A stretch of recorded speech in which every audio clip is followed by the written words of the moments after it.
lo sappiamo. Buongiorno a tutti e benvenuti alla conferenza stampa di ENZO JANNACCI, vengo anch'io. Vi presento subito gli ospiti al tavolo, parto dai produttori, Silvia Fiorani, Sud-Ovest Production, Nicola Giuliano, Indigo Film, Giampaolo Letta, Medusa Film, che distribuirà appunto il documentario 11, 12 e 13 settembre. Anche oltre. Non mettiamo limite. Non mettiamo limite, giustamente. E regista e produttore Giorgio Verdelli. E in prima fila saluto, do il benvenuto a Paolo Jannacci.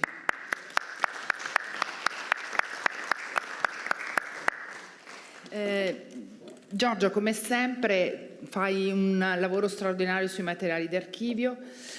Questo film, ci dicevi prima, ha, come dire, proprio il tuo cuore, ha un'importanza speciale e tutto parte anche da un'intervista inedita, no? Che avevi fatto nel 2005, che appunto era rimasta per lo più inedita. Partiamo proprio da qui per ricostruire la genesi di questo lavoro. Grazie. Intanto io sono molto onorato di essere tra Nicola Giuliano e Giampaolo Letta, perché è come se uno sta tra, non lo so, Maradona e Platini praticamente, no? Vabbè, a parte le battute che il mio amico Paolo capisce molto bene. Paolo sa molto bene la genesi di questa intervista che io feci col padre nel 2005 per merito di Tony Verona, che è uno dei nostri supporter di Ala Bianca Group, che mi disse facciamo una cosa su Jannacci, e io avevo voglia di fare una cosa su Jannacci. Avevamo fatto insieme il laureato bis, per dirne una, e poi questa intervista è rimasta nel cassetto. Pensa che è stata perduta, poi ritrovata, poi riperduta, poi ritrovata, insomma vabbè, non ti sto a dire tutte le cose, per una sorta di karma. Poi ci stavamo lavorando, io dico la verità, Nicola, dico sempre la verità. A un certo punto, mentre ci stavo lavorando, dopo Paolo Conte, Nicola mi chiama e dice no, dobbiamo fare Ezio Bosso. E dico vabbè Nicola, facciamo Ezio Bosso.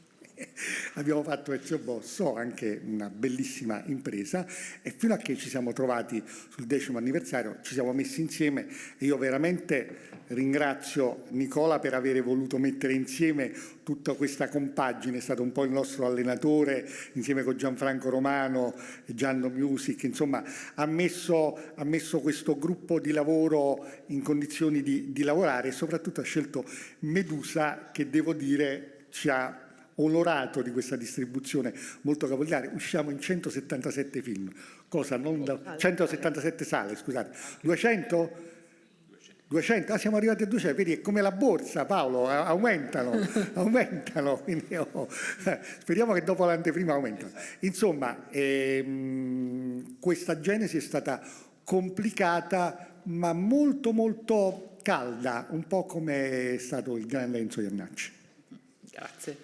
Che cosa, visto che insomma Giorgio giustamente menzionava il vostro entusiasmo, l'entusiasmo dei produttori nell'abbracciare questo progetto, vorrei sapere anche per loro, 10 anni senza ENZO Jannacci, era il momento per, come dire, per riprendere in mano il discorso, riprendere in mano un dialogo con lui, perché, come dire, una delle caratteristiche, dei pregi di questo film è che non è semplicemente non ripercorre la vita, una biografia di Jannacci, ma ci introduce proprio nel suo mondo in maniera molto, molto originale, molto divertente. Quindi Nicola e Silvia e Giampaolo, che cosa è stata per voi questa esperienza produttiva?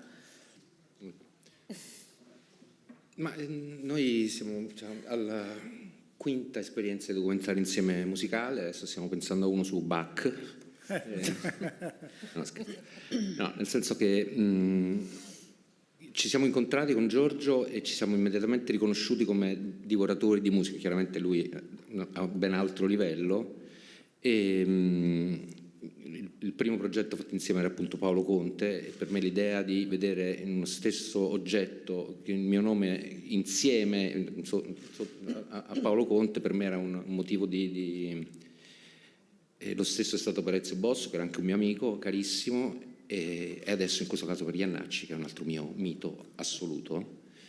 Per cui, siccome le persone vanno e i film restano, mi sembra che chi fa il mio lavoro ha il grande privilegio di avere a che fare con la possibilità di lasciare degli oggetti che in qualche piccola misura gli appartengono e che gli sopravvivono. E gli sopravvivono in questo tipo di caso qui con una funzione ulteriore che, a differenza appunto della finzione, che anche lì ovviamente crei degli oggetti che possono restare, ma qui restano con una funzione ulteriore che è quella di lasciare qualcosa che possa essere ricordato, la memoria di qualcuno che è stato e ha fatto delle cose che hanno influito moltissimo, nel caso di JANNACCI tantissimo, sul futuro, su quello che è stato fatto dopo. Perché purtroppo quello che io sento che c'è un po' nel nostro paese è una grossissima mancanza di memoria, perché soltanto sapendo quello che c'è stato prima si capisce e si elabora quello che viene dopo. E quindi lasciare questo tipo di oggetti qua, cioè avere contribuito a poter lasciare questo tipo di oggetti qua, dà totalmente senso al mio lavoro, al di là di qualunque discorso di carattere commerciale, perché questo non sono il tipo di cose che si fanno per motivi commerciali, si fanno perché si lasciano degli oggetti che ti sopravvivono.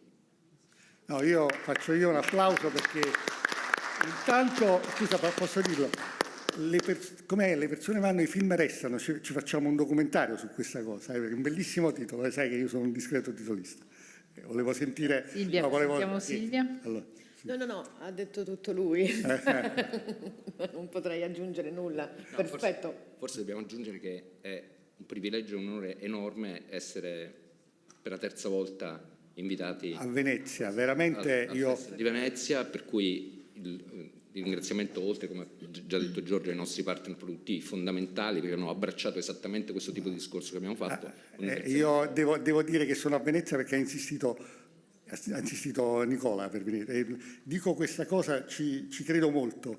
Cioè, Nicola, io ho detto, vabbè, Nicola, ma non ci pigliamo la terza volta a Venezia, dai. No, andiamo a Venezia. Ha avuto ragione lui. Proviamo ad andare. No, proviamo, ha avuto ragione. Però, messaggio per Barbera. Allora, Barbera, tranquillo, l'anno prossimo non vengo. No, ma voglio dire questo, perché se per caso dovessi venire l'anno prossimo, scatterebbe l'effetto Nanni Moretti a Cannes o Albano a Sanremo. E quindi, come direbbe il grande Enzo, se me lo dicevi prima, non è il caso.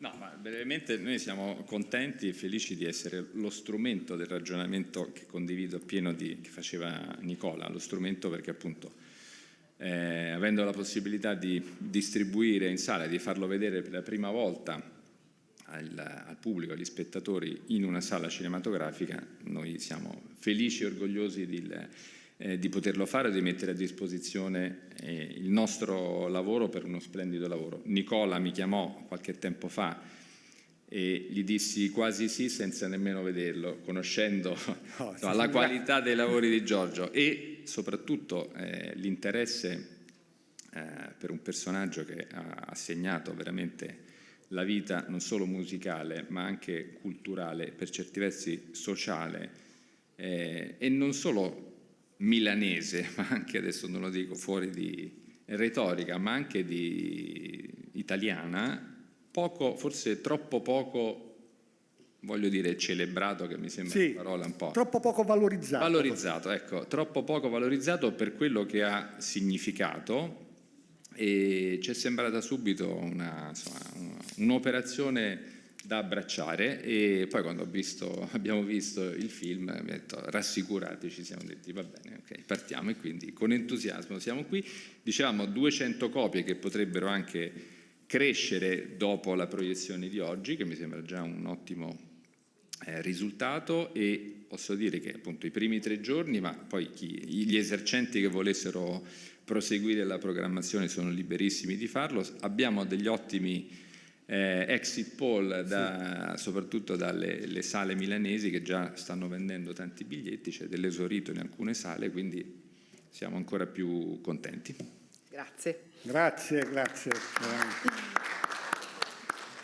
Giorgio, il materiale immagino fosse tantissimo, vasto, diverso, eterogeneo. Come hai lavorato sulla scelta di questi materiali e anche sulla la scelta degli amici da coinvolgere? E naturalmente c'è il contributo fondamentale. Il contributo attivo e fondamentale di Paolo. Infatti molti materiali sono di Paolo, insomma della famiglia, tra cui per esempio quella meravigliosa cosa con Cochi e Renato a cena, no? Insieme, era a pranzo in un ristorante, molte foto, molte cose. Ma io ho fatto un po' il detective, cioè sono andato a caccia di cose e devo dire che anzi il problema è che quando c'è troppo materiale diventa un problema. Voglio sottolineare anche una cosa, ci terrei a dirlo perché per me è importante, ci sono anche delle composizioni, degli arrangiamenti originali di Paolo, in particolare quella versione ballad, se posso dire ballad, va bene ballad, di Vengo Anch'io, che io ho diviso a metà, come sai, mi sono preso questa libertà, però lui ha detto che sta a metà all'inizio e metà alla fine. E l'affetto di cui gode Jannacci da parte degli artisti mi ha commosso, a parte Vasco Rossi che è venuto 2 giorni prima dagli Stati Uniti per fare l'intervista, ma sono stato recentemente al concerto di Paolo Conte a Roma. Allora Paolo Conte con 3 telegiornali che lo aspettavano, guarda, c'è Silvia che era testimone, per cui mi chiama e dice: beh, allora Jannacci lo stai facendo? Sì, lo stai facendo. Allora ti dico io come cominciare, devi cominciare col main indirizzo. Dico: no maestro, sta alla fine, l'ho messo sulla fine. Ah, bene. E con che cosa cominci? Con Jannacci a Re. Ah, bene, perché cosa? E ha cominciato 25 minuti a parlare di Jannacci, ma con il TG1 e il TG che dice: quando cazzo finisce Verdelli? E quindi è stato, cioè per me una cosa, avrei voluto avere una telecamera, ma non osavo, hai capito? No, devo dire che poi la manager di Paolo Conte, per dirla tutta, mi ha anche usato perché stava aspettando il catering. Dice: così quello attacca a parlare con Verdelli e la cosa si scopre. E così è stato. Però al di là di questo è l'affetto. Infatti poi cioè io non ho potuto mettere tutto, ma c'è una gag che fa Paolo con Paolo Jannacci partendo dai tappeti, che prima o poi metteremo in un futuro lavoro, perché quella io non butto mai via niente, Paolo, lo sai, come dice Vasco. Vabbè, insomma è stata un'esperienza così, per me è veramente un'esperienza gratificante, perché io veramente torno a ringraziare Nicola, Giampaolo e tutti quelli che hanno contribuito a fare sì che questo docufilm si potesse fare, perché non è stato facile, come ben sai Nicola, ma siamo qui, come direbbe Vasco, e siamo ancora qui. Si dice sempre l'uomo e l'artista, no? È un racconto, un film che svela l'uomo e l'artista, ma nel caso di Jannacci mi sembra che l'uomo e l'artista coincidano, e quindi questo che tipo di riflessione ha innescato anche appunto nella scelta dei materiali? Avete scelto quello che racconta maggiormente il suo mondo interiore, lo spirito con cui creava, ecco, proprio nella scelta di ciò che mostrare di lui, come avete lavorato? Come hai lavorato? Io ho cercato di fare un percorso mettendo insieme le cose. Dunque, c'è un grande documentarista americano che si chiama Daniel Penn-Baker, che in Italia è poco conosciuto, purtroppo, cioè conosciuto dagli addetti ai lavori, dai rocchettari, perché è quello che ha fatto la tournée di Bob Dylan nel 65, ma ha seguito anche Clinton, eccetera, che io reputo il mio maestro, cioè lui non lo sa, ma è il mio maestro, che dice una cosa che io reputo fondamentale: il grande documentario è quello in cui tu metti insieme quello che tutti sanno e quello che nessuno sa. Se tu riesci a trovare quell'equilibrio, hai fatto un grande documentario. Perché c'è questo atteggiamento un po' spocchioso e radical chic di qualche collega che dice: no, sai, io non metto le cose di successo. No, le cose di successo le devi mettere. E non è giusto non metterle perché tradisci il pubblico. I Rolling Stone fanno ancora una tournée facendo una scaletta che facevano nell'81, uguale, pure con gli stessi arrangiamenti, perché la gente vuole sentire quello, poi lo fanno anche bene. Bob Dylan invece cambia sempre le sue canzoni, le cambia in modo diverso. Ecco, l'equilibrio tra queste due cose, secondo me, fa il documentario bene, ma almeno per me, voglio dire, no? Ognuno poi ha un suo stile, una sua cosa. Però quello che è importante è lasciare qualcosa, per cui sono molto su quello che ha detto Nicola quando dici bisogna fare quello che resta. E quello è importante, del resto ci abbiamo intitolato il docufilm di Ezio Bosso, no? Le cose che restano. E quindi spero vivamente che questa cosa resterà. Ecco, ma Nicola, Silvia, Giampaolo, siete stati coinvolti come dire, nel suggerire materiali, è talmente vasto che immagino che chiunque l'abbia visto prima abbia detto ah ma io vorrei vedere questo, vorrei vedere quell'altro. Ci siamo confrontati molto, anche Nicola in maniera molto attiva. Qualche volta abbiamo convinto Giorgio È vero, è vero, è vero. alcune scelte, però alla fine... Suggerire materiali no, perché cioè, lui li conosce. No, ma per questioni Però mi hanno di suggerito passione. cosa levare, non cosa mettere. Okay. Che è importante però, Paolo. Lavoro sul montaggio, fa parte del nostro lavoro, cioè essere una sponda dialettica del regista. Ma il documentario, diceva Orson Welles, editing is everything, insomma, che uno che un po' ne capiva. Sì, anche perché cioè, arrivare in una sala di montaggio quando appunto le persone sono più coinvolte, cioè il regista e il montatore che sono a contatto con quel materiale da tantissimo tempo, e a volte lo sguardo esterno è uno sguardo più distaccato, cioè che guarda il lavoro, però farebbe uno spettatore e suggerisce. Certo. Poi alcune cose ti arrivano strada facendo, nel senso che per esempio quella cosa che c'è alla fine, che è quell'esecuzione bellissima di Vengo Anch'io dal vivo, quella ci è arrivata alla fine perché non l'avevamo trovata, quindi abbiamo cambiato, cioè, sono tante cose, purtroppo alcune cose che abbiamo lasciato fuori, che mi dispiace, ne parlavo con Paolo l'altro giorno, Massimo Ranieri ci ha chiamato, voleva fare, non ci siamo trovati coi tempi, poi alla fine non l'abbiamo fatto e mi è dispiaciuto perché Massimo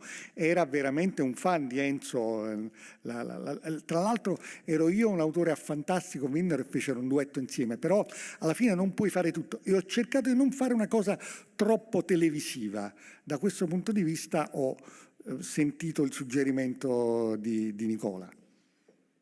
Quando tu dici che questo è un film che ti è particolarmente caro, perché? E qua ti dovrebbe rispondere Paolo però, Vogliamo dare magari un qua ti dovrebbe microfono rispondere Paolo, dai, Paolo perché mi sembra giusto, perché conosce la storia, per cui io non voglio parlare di me stesso, se no... Perché mi avete lasciato la domanda più difficile. Certo. No, diciamo che è la testimonianza di un momento, è la testimonianza di un momento importante. Il papà ne sarebbe fiero, no? Lui direbbe: ma io non sono abbastanza bravo per stare insieme a tutti voi. Ecco. Questo è diciamo l'insegnamento dell'umiltà che tutti noi artisti dovremmo avere, no? Che quelli più bravi hanno, come per esempio Massimo Ranieri, che ce la insegna tutti i giorni. E infatti erano fan a viceversa, però questo è un film che spero che diventi anche caro per tutti quelli che lo vedranno e per tutti quelli che grazie a questo film potranno conoscere o scoprire o riscoprire determinate sfaccettature del papà che si erano perse, perché è normale quando passa del tempo con tutte le informazioni che noi riceviamo durante il giorno e durante la notte, molte informazioni anche importanti, care, si perdono. E questo invece è una testimonianza importante che in questo momento del Festival del Cinema riesce invece a concretizzarsi. Spero di aver risposto. No, hai detto Grazie. bene, ma anche perché, insomma, con Paolo siamo stati insieme, dovete sapere, per esempio, c'è quella versione di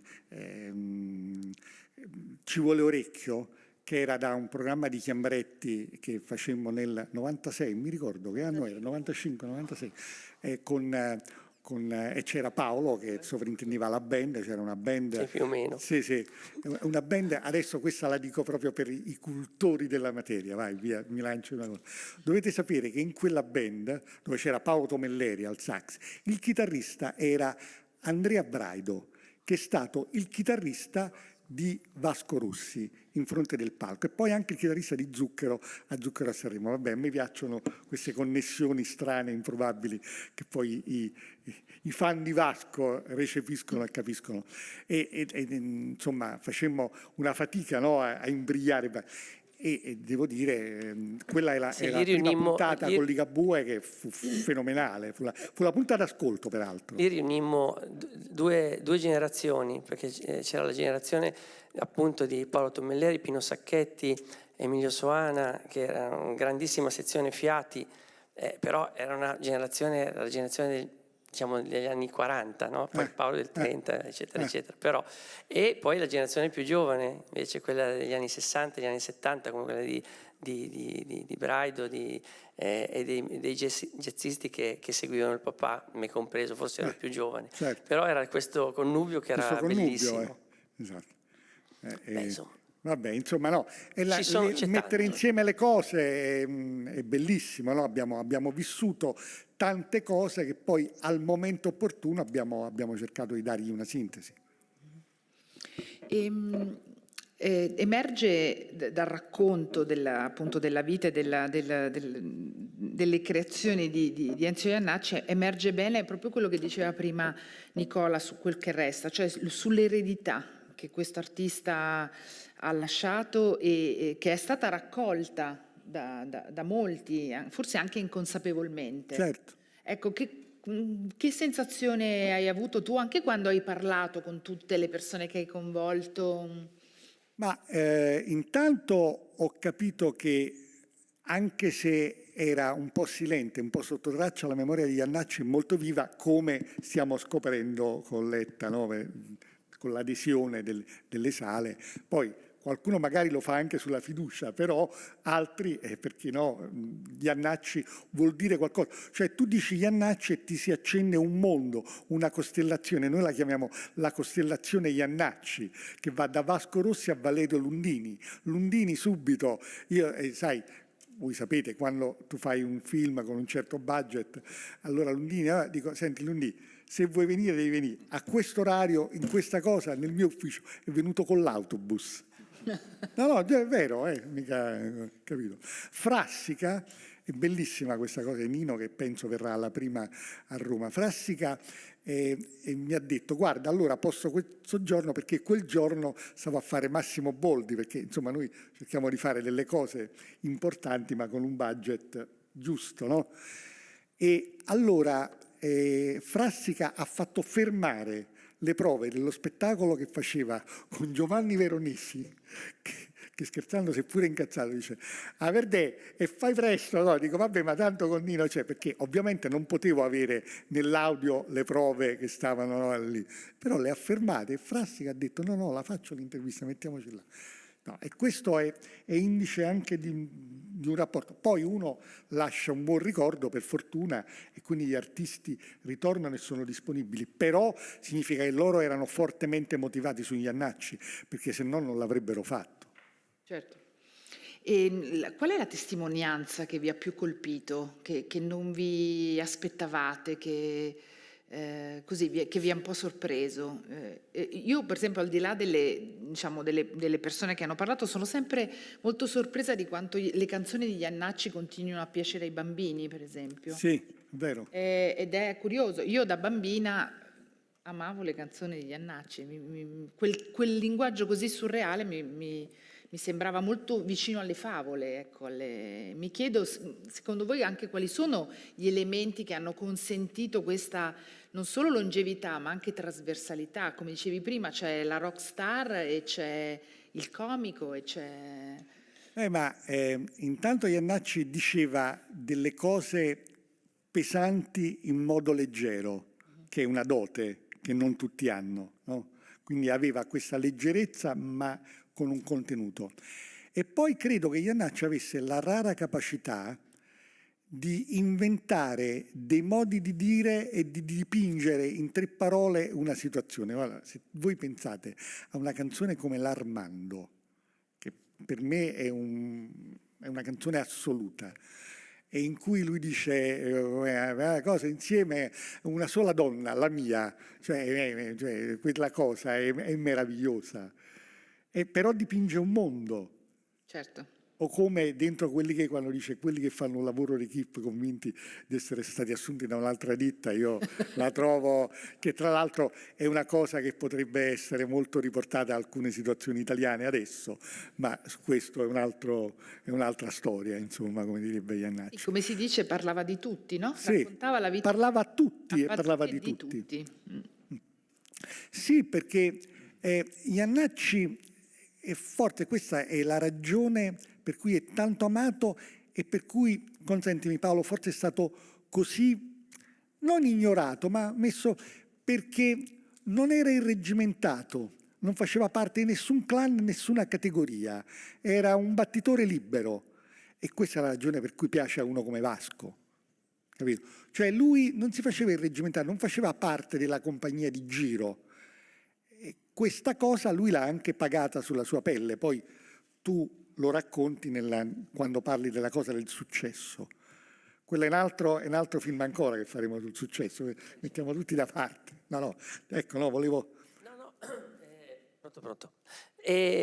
Ma oltre questo, secondo me anche lui, il suo modo di porsi rispetto o al successo o a quello che stava facendo, che immediatamente dopo un successo, immediatamente dopo aver azzeccato un brano, lui si ritraeva. Sì. Questo atteggiamento quasi di vergogna, no? Rispetto a quello che stava facendo, perché comunque aveva anche questa grande vocazione del medico. Esatto. Quindi lui si sentiva stabile in quel modo, in quel mondo, e molto instabile nell'altro, e a volte viceversa, a volte invece gli dava più sicurezza il mondo artistico, e quindi non voleva mai perseguire uno scopo fino in fondo in maniera canonica, no? Come si può fare, come stiamo facendo noi in questo momento, no? Perché stiamo facendo una cosa bella e la stiamo devolvendo a tutti in maniera canonica, se ci pensate. Lui invece si sarebbe ritratto: no, non vado. Perché non vado? Non c'è, meglio di no. Ma come meglio di no? Ecco, questo è un altro enigma Jannacci che è bello che ci sia, che continui. Tutto qua. Dobbiamo purtroppo fermarci qui. Grazie davvero a tutti. Grazie. Grazie.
passa male, sia col cellulare che da bottega.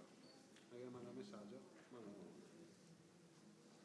A me fa chiamare, dopo non so, ti metti del cartello. Mi descrivo se tu non vai a suonare, perché io avevo trovato, certo. Stamattina fa.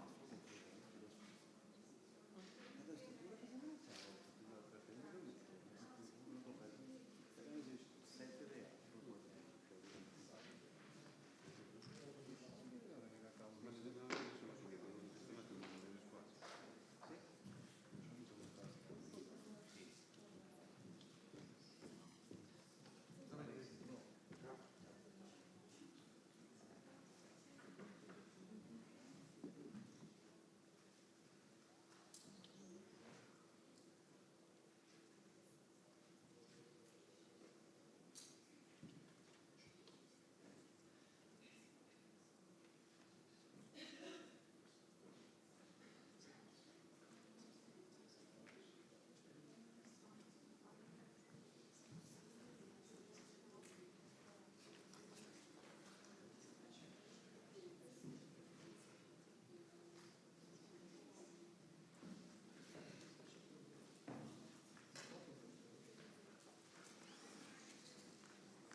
Claudia.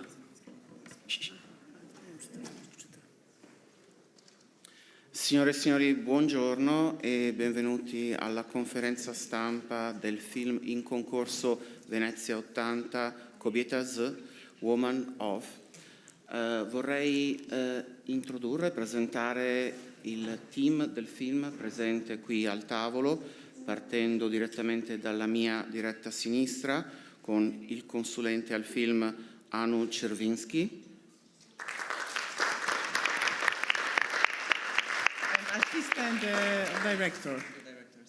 Ah, sorry. Also. Sorry? He's also assistant of the director. Ah, okay.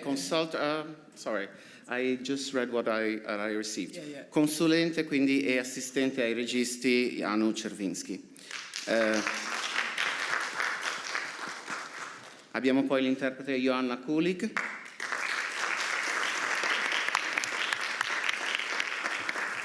La regista Małgorzata Szumowska. Il regista Michał Englert. E l'interprete Małgorzata Hajewska-Czerstofik.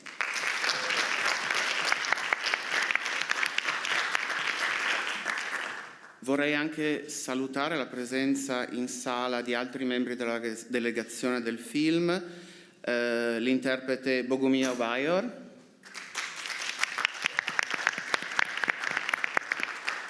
l'interprete Mateusz Więcawek, l'interprete Franek Englert, la produttrice Klaudia Szmeja-Rostorowska,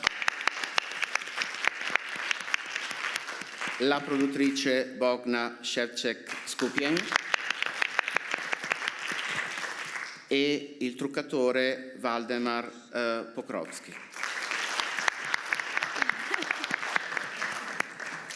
Come di consueto c'è la possibilità da parte della sala di fare domande, siete benvenuti, basta che alziate la mano.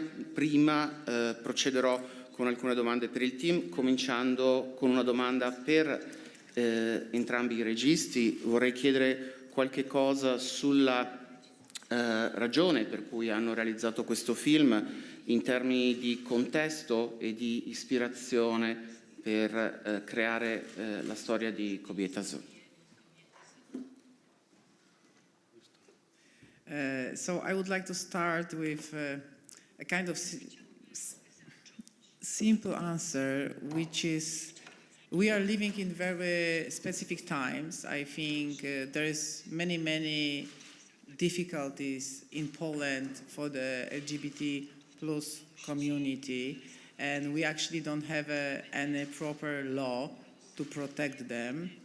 So I think it's the right time to tell the story in the name of them and to show that we are all the same human being, because our film is very much into a humanity, I would say, rather than a militant film. So yeah, that's the answer. I think there is a perfect moment to tell that story, specifically because of the situation of LGBT community in Poland. Yeah, interestingly, we thought about this idea almost 20 years ago, but we were not ready yet. So we started to educate ourselves, and then, like Margot said, we found this moment, this time, that it's an exact moment that we need to bring the story of Aniela to the big screen. Poland is very polarized politically right now, and people are so much divided, like for the kind of, I would say, a very conservative, very liberal. So politicians and the church use LGBT plus as a threat to society. And this is total misunderstanding. This is how it should not be. So we've been trying to go deeper and also show that there are people in that sick system who are also like open to those people. So we are not making a black and white film. It's a film which is not, it's not against anything. It's a film about how we are all similar and our emotions are similar, and it's a very much a film about love. It's a love story. I think that's the best genre to tell that specific story and to show to everyone that there is no difference between us. Małgorzata ha appena descritto il film come una storia d'amore sicuramente non convenzionale, nella quale un ruolo importantissimo è dato dalla partecipazione e dai corpi di chi questa storia d'amore la vive. Per cui vorrei chiedere agli interpreti, a Małgorzata e a Joanna, come è stato per loro appunto dare corpo a questi due bellissimi ruoli.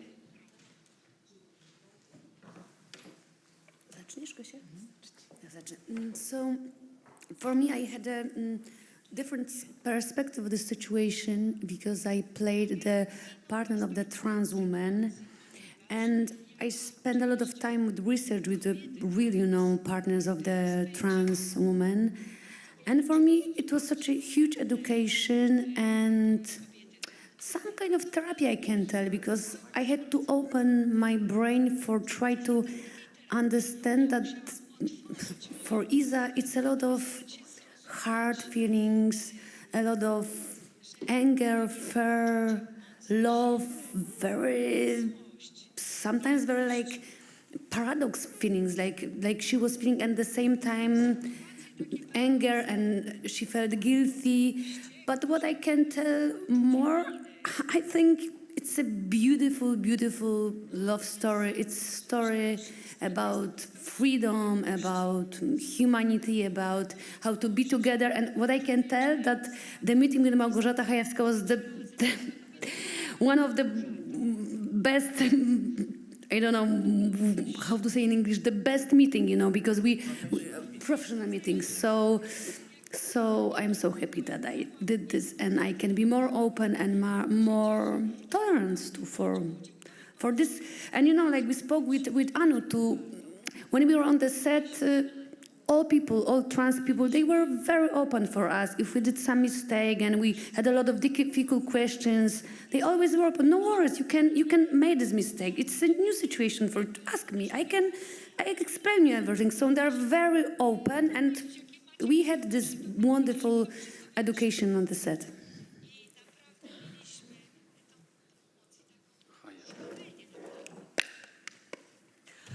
Po polsku. Perspektywa anieli. Mam taką potrzebę powiedzenia, że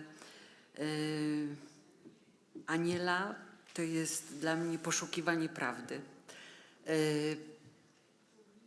Prawdy dla siebie to jest podstawa do tego, żeby móc żyć. W momencie, kiedy jestem w zgodzie ze sobą,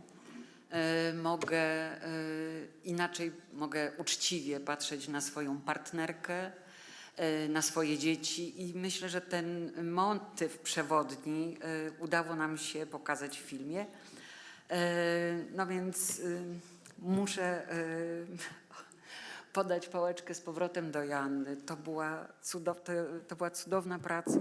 Cieszę się, że mogłam mieć taką partnerkę, ale też to, o czym Joanna mówi, mieliśmy niesamowite wsparcie wszystkich osób. Jest tutaj Zenobia, jest Anu, ale była jeszcze Angela, Edyta, była cała grupa ludzi, którzy podarowali nam cząstkę swojego życia. I Aniela to nie jest jakaś jedna historia, to jest naprawdę wiele, wiele historii.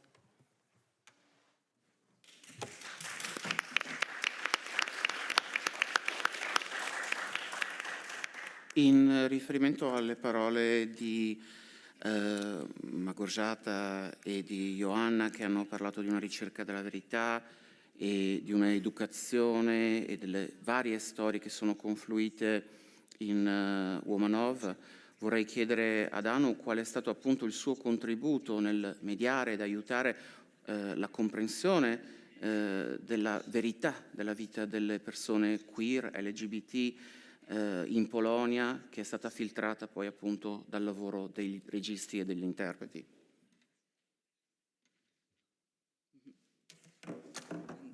So first of all, I would like to say about the work with Małgosia and Joanna. There are a lot of people who ask me as a consultant, as a trans person, when I worked on the movie, they ask me why there is no trans actress who is playing the main role in the film. Before the director started the shooting, we were trying to find a trans actress who is 50 plus in Poland. Unfortunately, the movie, it's an artistic movie, it's a melodrama, and the decision of directors was not to do a movie with some amateurs, but there was the artistic decision of make the movie with the professional actors. And unfortunately in Poland, the artistic education for the actors is still very, I would say, closed. It's very difficult for older trans people not only to come out publicly, but they didn't have a chance in their youth to study acting. That's why altogether, also with a lot of consultations with trans people who are present on the set all the time, we took this decision to make the movie with a professional actress.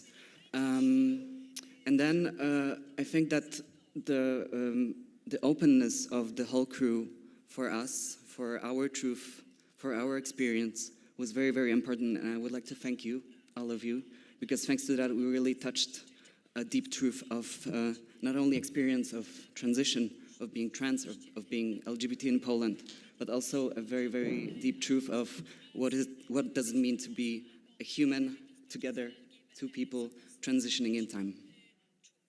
Yes, and I would like to add that it was a simple choice to have to make film or not to make it. Yeah. So we decided that it's better to have that kind of film. Yeah, but I need to underline that all the time during all the creative process, not only on the set, but also during writing the script, there were trans people who were in the creative process. So, and also we have more than 100 non-binary and trans people who play in one scene.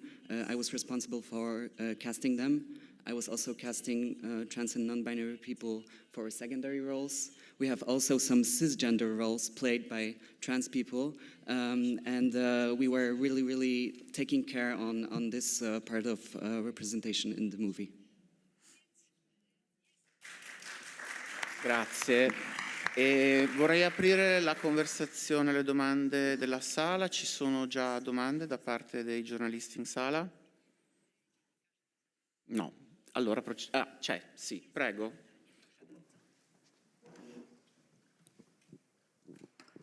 My name is Ewelina Wittenberg, TVN24 Poland. Thank you for your beautiful film. And my first question will be for the directors. As you said in the film, you show that Polish law doesn't make life easier for transgender people. Was one of the reasons you made this film to influence politicians to make legislative changes? And the second question will be for Joanna Kulik. You are amazing in the argument scene. The explosiveness we see on the screen is a result of your natural temperament, or do you have your own acting methods for getting into such a state? Thank you. Me? It's always a question of decision because choosing a topic and subject of the movie, you need to be aware that you spot the attentions of the audience for the problem you're dealing with, and of course with such a great support, we were responsible. We took this kind of encourage, and we strongly believe it's going to resonate within the politics as well, because I mean, as you mentioned, yeah, the law is not good at the moment. But with the same, as Margot said before, we didn't want to do this kind of militant movie. So we favored the genre in the movie as our natural tool, because as a filmmakers we can speak through the movies, and I think sometimes the proportion and the balance between the kind of engagement you have as a person can just like, you know, limit yourself. So this time and always this is our goal, just to show the wide spectrum of humanity, of the problem that we portray on the movie. So of course, I mean, we hope the movies, and we can see on the festival, the movies, this festival is basically, it's praising this kind of authors' movies, very individual movies, authors, and this is in the days of the streaming content. I think it's very, very important to have your own language, and the own language, if you can communicate very widely, and this what we believe that we do that the films can change the world in a way. That's our duty, to speak loud, to have this responsibility, but take this and courage as well to share with you, to change something. So that's why I would like to ask Anu to explain in a proper English. The recognition. What is the law problem in Poland?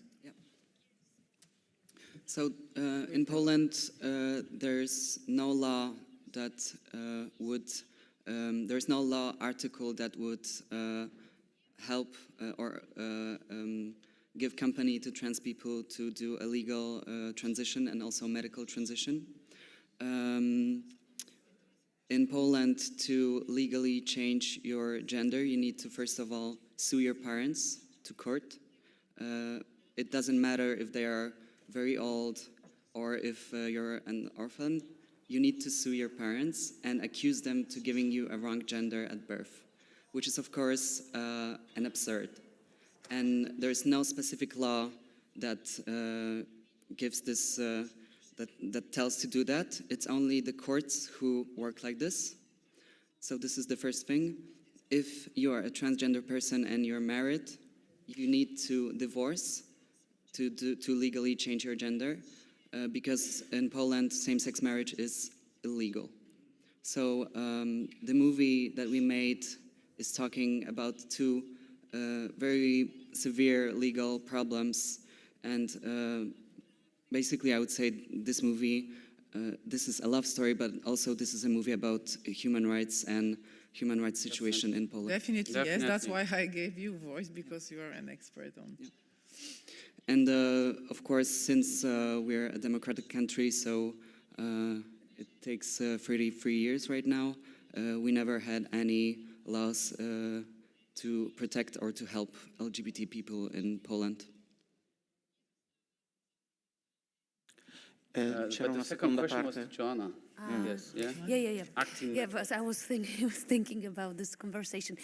Yeah, it was huge improv with Gosia, but I knew that it's something which is very important to show the anger, because like I said, Isa and my character show different kind of situations. So when I spoke with a lot of prototypes of my character, they told me, Joanna, I felt guilty.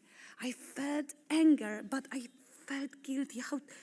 But one day I had to show my fear, my anger. So I think this scene is so strong because we needed something which is like the life. Come on, when you have all of the long-term relationships, sometimes we have to explain our anger, and it's better to show all of these feelings, and then we can relax and we can still have relationships. So it's normal for all of the relationships. Doesn't matter trans or not trans. Generally, this is like this with marriage too.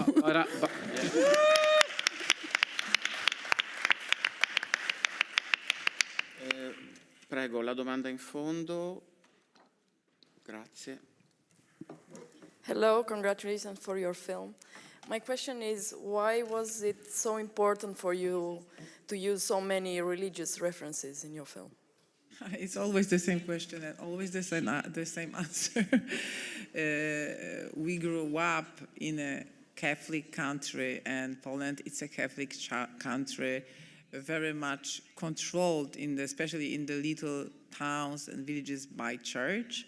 So if the place of our action is in a little town, provincial town, of course, church is very much visible in that kind of places. As I said before, in the Christianity, in the Catholicism, all we know, and Italians know, of course, very well, that we should forgive, we should love each other, etc. And it's actually absolutely contrary situation for the LGBT plus people. So, you know, the church is like a part of this system which is kind of against human rights and intolerance. And it's intolerant, you know. And I'm not saying about the people, because people are not. I'm still talking about the system. So I'm not judging people. I'm judging the system, the politicians. So they are totally intolerant. And what they are doing is in church, same. I would maybe say they're not intolerant, but they use LGBT people as a weapon to gain some power and to control people, right? And we're not talking about Catholics, Polish Catholics, because I have a lot of Polish Catholic friends who fully accept me, but there are some institutions that are using some other people to gain power in Poland, and yeah. Allora, facciamo prima una domanda qui in prima fila e poi quella del signore in quinta fila. Grazie. Hello, thank you so much for this great, very essential film, and it's such a moving story, touching, and I feel it's not only about these subjects that we are discussing here, but it's also about, like, you know, being outsider, being, like, you know, and thank you so much for, like, you know, making a film about it. And I would like to ask you about your cinematic approach, because from the very first shot, the film captivates me, and the whole audience, I could feel it. Yeah, could you please tell a bit more about it? Thank you so much.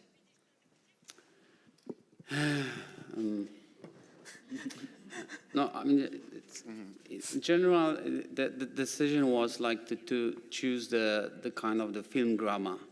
So this time we thought that the genre of the movie is going to be melodramatic. And we always wanted to do the movie about the love. So in terms of relations, main two characters. So I think that it defines naturally it defines the way how you shoot it. I think I have this feeling that we all here quite very intuitive in our work. So whatever we plan, we leave a lot of room for improvisation. We're very open to each other, which is let's say that the movie talks about. So the same was with the form of the movie. We choose the precise location in Poland, which was a kind of a tribute to our old master, because we mentioned Wajda's movies and Kurt's movies, our old professors from a film school. So we thought that picking the places, even sometimes we have some quotations of the shots from the movies from 60s. So, but the main goal was to do the very sensitive story, because finding this subject, telling the story about probably the most intimate part of all of us, which is like identity, your sex, your need and to be seen and be yourself and be seen as someone who you feel you are and you are. So the goal was to do the very, very also sensual movie, because it tells about the feelings. And of course, I mean, there's a history background in the story, because we have this kind of parallel transitions on the big screen. So we wanted to depict this main two changes, how the places are changing while we follow the story of our Aniela. So and the rest is just like, you know, presence, open eye, and I don't know, just like how do you say? Tenderness. Huh? Tenderness. Yeah, tenderness. I mean, it's like we said before. I mean, it's not a militant movie. We praise the cinema in terms of doing the movie, and always you have to follow your own sensitivity. Plus, so, I think like the trans people, tell me if I'm wrong, they don't want to be, you know, presented as a victim or victimized in a gray, terrible, offensive. Yeah, there's a lot of words. So we've been stories, discussing with Anu, with Zenobia, with Edita, with all of our trans friends, that it should not look like that.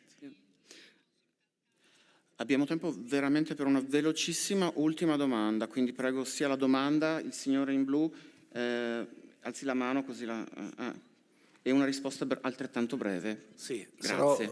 sarò rapidissimo. A Venezia sono arrivati 2 film polacchi molto potenti e 2 temi che naturalmente il governo polacco non gradisce. Abbiamo visto che oggi Agnieszka Holland ha querelato il ministro della giustizia Ziobro. Volevo chiedere, Agnieszka Holland nel suo film ha visto questo problema da diversi punti di vista, ma non da quello dei media. Sotto il punto di vista della difesa dei diritti LGBT, anche in questo film i media non compaiono assolutamente. Holland ha detto che il problema dei media in Polonia è importante, sono polarizzati oppure sono pigri e non si occupano a sufficienza del tema dei migranti. Nel tema LGBT, qual è il ruolo dei media oggi in Polonia?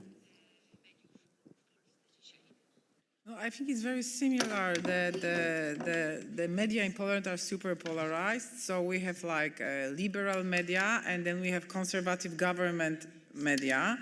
I mean, under the government, I would say. So there's like two completely different realities. So, and if you are watching a TV PEP, which is a national Polish channel, there's a different dimension than on the liberal media like TVN, who is journalist here. So, of course, the conservative media, they are not talking about LGBT, or if they are talking as a threat, really. Very aggressive. And it's very dehumanizing us. Dehumanizing, like incredible. Like they are not people, LGBTQ, they are not people, or all of that kind of crazy words.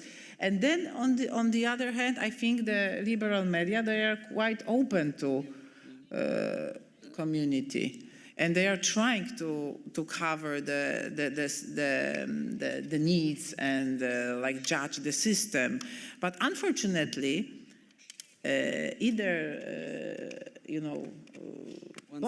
both sides, they are not fighting properly to create a law. That's my feeling, you know. It's always like, this is never the most important problem. It's always like secondary problem for the government. Doesn't matter which government it is, you know.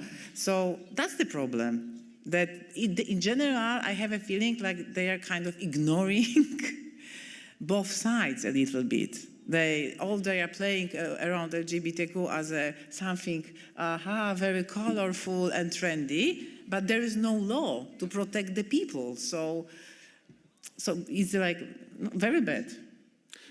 Sfortunatamente il tempo a nostra disposizione è terminato. Vorrei ricordarvi che il film KOBIETA's Woman Of è stato acquistato per l'Italia dai Wonder Pictures, quindi arriverà nelle sale italiane, speriamo presto. Thank you, I wonder. Thank you, I wonder. Vorrei ringraziare il team del film e i colleghi che sono stati con noi per la conferenza stampa. Grazie mille, buona giornata. Dziękuję.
Buongiorno. Buongiorno, siamo qua per la conferenza stampa del nostro film in concorso Memory e prima di cominciare vi presento gli ospiti al tavolo a partire dalla destra in fondo. La produttrice Erendira Núñez Larios.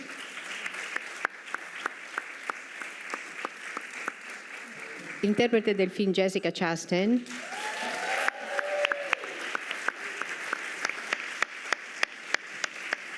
Il regista Michel Franco.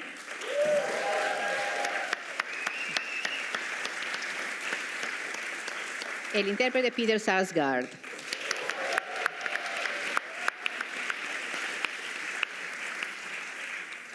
Before I hand it to the audience, I have a question for Michel. So, did this film started prior with the concept of memory, with an idea of investigating memory, or with the characters? It's a very good question. I didn't know I was writing a film about memory until I finished the outline. I started knowing that the two characters would meet at this class reunion and that somehow he follows her, and I didn't know why, and I didn't know who these people were, but that was the main idea.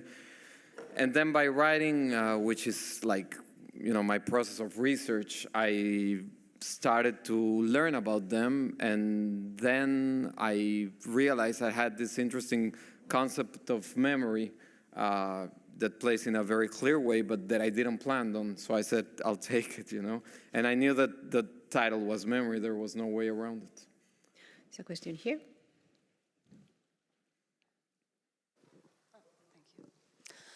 Hi, this is Carol Guerrero from Deutsche Welle and W Radio. Congratulations on the film, it's very good. And my question is one for Michel and one for Jessica. Michel, why did you want to explore in the dementia topic? And Jessica, I like your t-shirt. I would like to know if at any point did you hesitate to come to the festival because of the strike? Thank you. I'll let you begin. No, you should start, please. You're the filmmaker. Thank you. Well, I guess my biggest fear, or one of my biggest fears, is losing my mind. And that's, I guess, what draws me to dementia. It's, if you don't know who you are you still yourself? If you don't remember where you come from, you know, it triggers many questions that are, for a scriptwriter, very interesting, very stimulating. And then, of course, all the drama and everything that's heartbreaking surrounding dementia and how common it is. And how people want to just forget that exists and not discuss it because it's frightening. But as, I mean, for those who are familiar with my cinema, I do the opposite. I think cinema is a great media to explore complex situations and then grow, you know, the viewers can grow somehow, hopefully. That's what I like when I go watch a film. Not grow, I mean, that sounds pretentious. I'm just saying, you know, film shouldn't be just entertainment, should be more than that. You know what I mean? Okay, so yes, I was incredibly nervous to be here today and to come here. And actually, there are some people on my team who advised me against it. I'm very, very lucky. I'm very aware how lucky I am. It's a wonderful profession, what we get to do as actors. And we are quite often, because of that, made to feel like we have to be quiet in order to protect future working opportunities. And we are often told and reminded how grateful we should be. And that is the environment that I think has allowed workplace abuse to go unchecked for many decades, and it's also the environment that has saddled members of my union with unfair contracts. I am here because SAG-AFTRA has been explicitly clear that the way to support the strike is to post on social media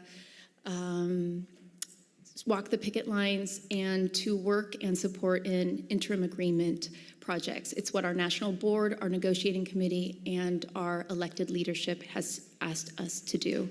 And when independent producers, like the ones here of these films, sign these interim agreements, they are letting the world know, letting the AMPTP know that actors deserve fair compensation, AI protections should be implemented, and there should be sharing of streaming revenue. And so I hope being here today encourages other independent producers and encourages actors to show up and support our union members. And hopefully we'll see an end to this strike soon, and hopefully the AMPTP will go back to the table.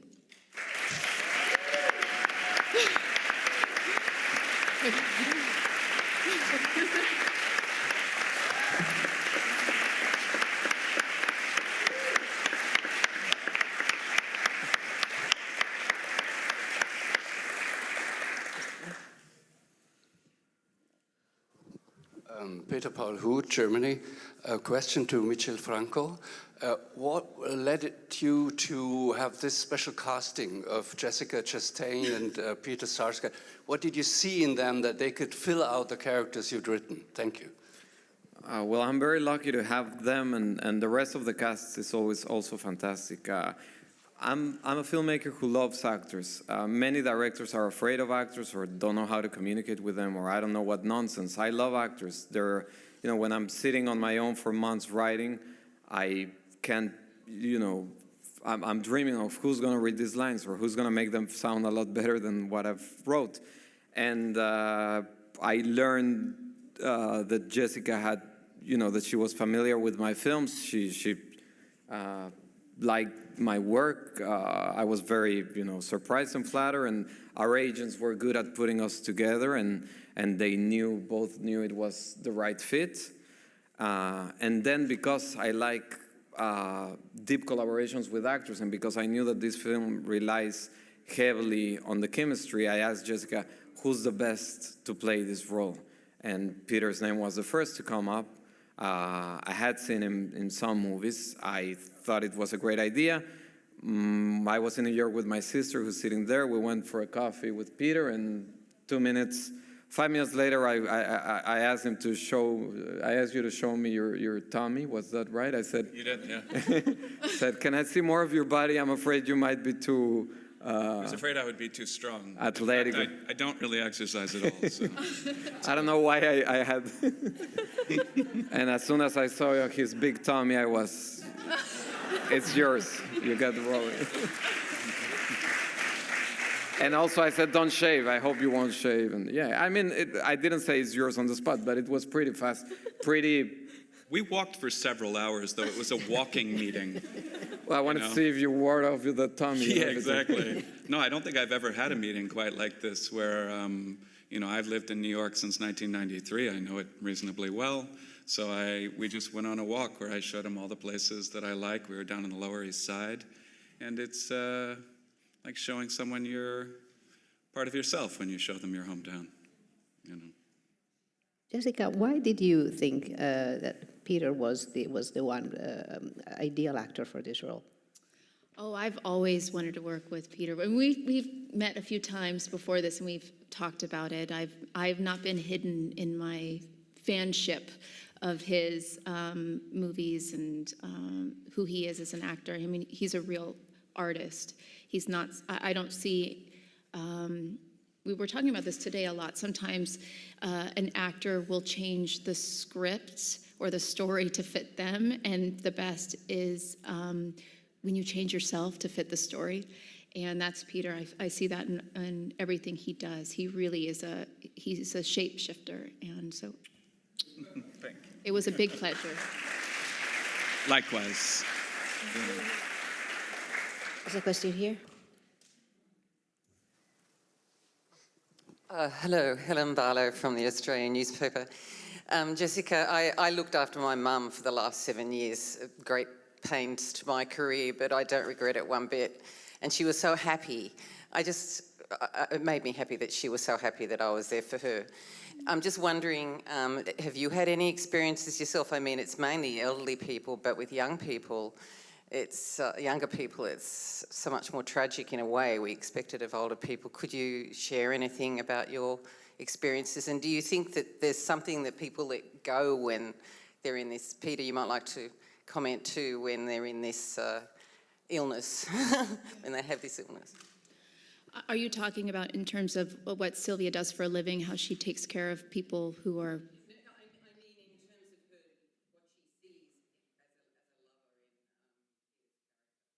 I personally haven't experienced that. I know a lot of my dear friends have, and how traumatic that can be. So I'm wondering, Peter, if maybe you should answer as you've investigated. So this film came to me like in a kind of magical way, it seemed to me. So during COVID, no, my uncle, who I was very close with, he died of CTE, which is from playing football, and boxing was his thing.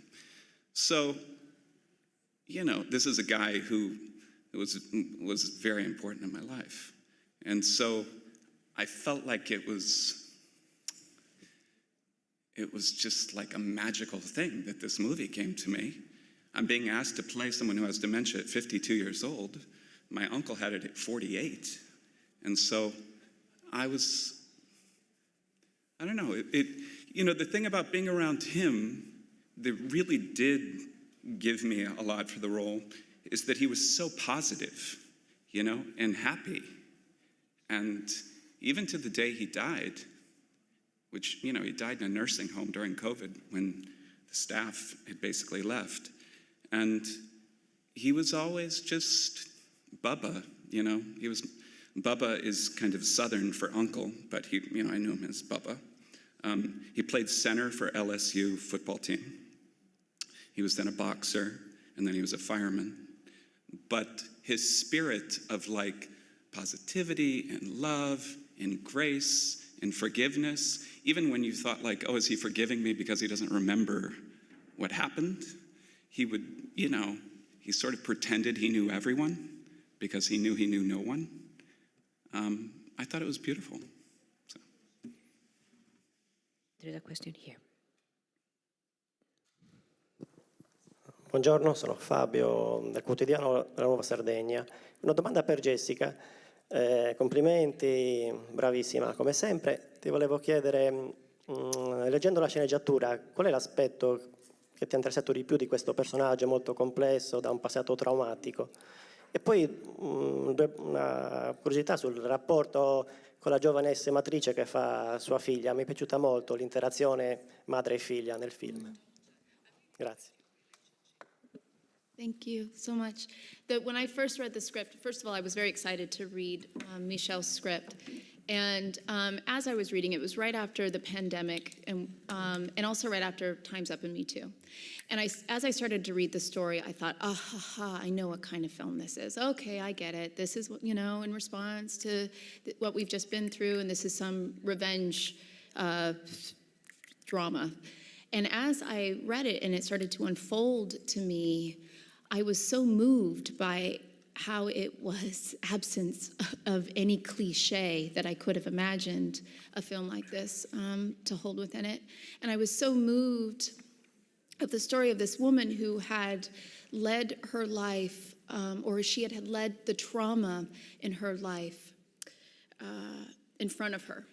And it's what she used as a shield, and it closed her off to the world. She used it as a shield to protect herself. She used it as a shield to protect her daughter. And in essence, then really she stopped living. And how beautiful it was for her to watch this journey of her learning to live again, to open up, to find a relationship with someone who is not tied to any chains or memory of the past, and sees her for who she is every single moment as new and as a rebirth. I found that to be incredibly inspiring. And I know Michel really well. I know he doesn't write things for, you know, an audience impact. He's it always comes from an incredibly pure place. So I find that to be even more moving, that hopefully an audience will watch this film and have a cathartic experience, since we've all moved out of this dark time, and hopefully we're heading towards something with more light.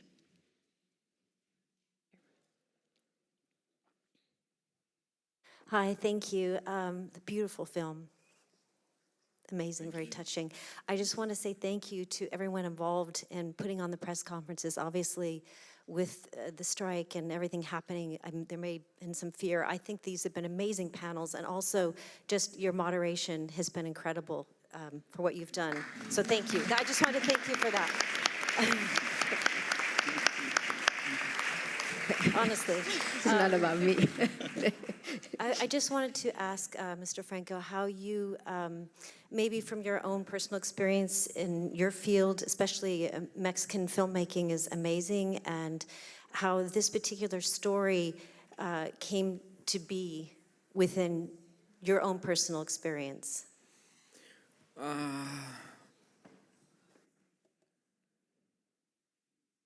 I wrote this film after I had done Sundown, and I don't know how many of you remember my previous film.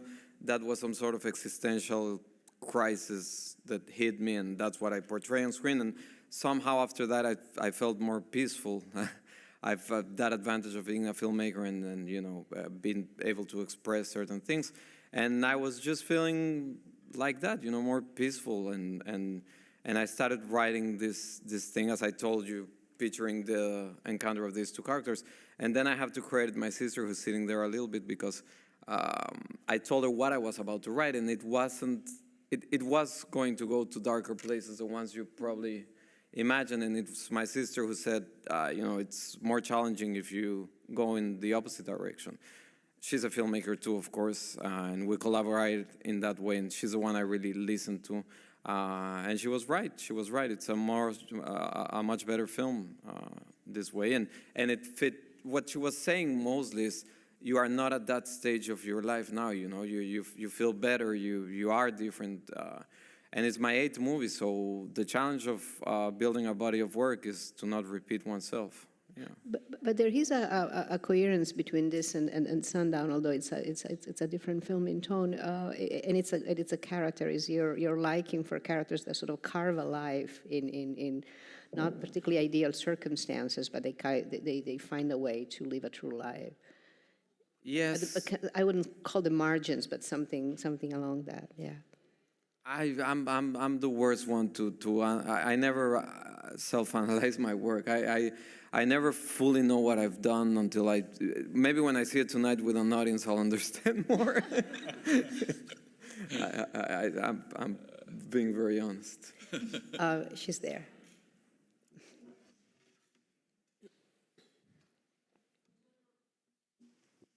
Buongiorno, Sara D'Ascenso del Corriere del Veneto. Volevo chiedere a Jessica, stasera nel red carpet del vostro film, prima, passerà la commissione parlamentare per i femminicidi. Mi è sembrata una coincidenza incredibile che ci sia questo atto, questo flash mob sul vostro red carpet, perché anche nel film c'è, tra le tante cose, una violenza domestica che sfocia non in un femminicidio ma in altro. Volevo un suo parere su questo. Grazie.